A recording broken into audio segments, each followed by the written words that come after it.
Hello guys! Welcome to my vlogs! At ito na nga ang ating unang travel international papuntang Netherlands. At syempre kailangan maaga tayo sa airport. Dito nga pala yan sa Terminal 3. At ako ay maagang aalis 5:30 AM. At syempre nagdasal tayo na makapasa tayo sa immigration. Ito pupunta na tayo sa ating aeroplano. At talagang kinakabahan ako dyan guys habang ako ay nagdarasal. Sana ay naging okay ang aking mga biyahe. Yan, dahil ako ay mayroong connecting flight sa Abu Dhabi. Yan, 8 hours tayong magbabiyahe bago tayo makarating ng Zayed Airport. At ito na nga ang gaganda ng mga stewardess. At ito ang pinaka-the best part ng araw dahil ito nga ay umaga kaya masisikatan tayo ng araw. Makikita natin ang sikat ng araw dito guys. Ang ganda. Ayan, ako ay nagdarasal ng mga oras na yan. Ayan ang sikat ng araw guys. Ang ganda dyan.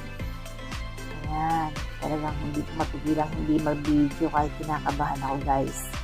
Ayan. Pero kampante ako dahil ang katabi ko ay isang Pilipina. At siya ay 21 years old lang. Magtatrabaho siya bilang au pair sa Netherlands.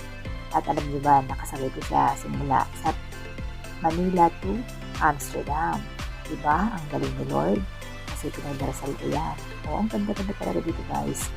Nawala na yung takot ko kanina habang ako ay naglalakad ng aeroplano. Ayan, ito yung the best part. Siyempre yung pagkain. O, diba? Masarap din naman yung pagkain nila. Na-enjoy ko naman lalo at may croissant. At ito na nga ang Manila to Abu Dhabi. Ayan, siyempre ignorante pa tayo dyan guys. Kaya video dyan. Siyempre, di ba? Yun pa lang pag nakikita mo yung ganito, parang nababagalang ka sa oras. Dapat pala hindi natin ito tinitingnan. Pero syempre, na-enjoy ko din naman dahil first time ko nga. At ito na nga, ang ating sinakyan ay ang Wamos Air by Etihad A330-200. Ayan. Maganda rin naman ang aeroplano at malaki. Maganda rin naman ang servisyo ng mga stewardess, ng mga cabin crew. Ayan, malapit na tayo guys. 54 minutes na lang ay nasa Abu Dhabi na tayo. O diba? Hindi mo akalain na makakarating tayo. Pero ang dami pa namin naranasang turbulence dyan. Hindi naman ako masyadong nervyos kasi alam ko naman yun. O diba? 54 minutes, bababa na tayo. O, ayan na. Malapit na tayo sa Zayed Airport. Talaga nakaka-excite dahil akalain mo makikita ko yung kanilang airport. O diba? Ayan, malapit na kami bumaba nito guys.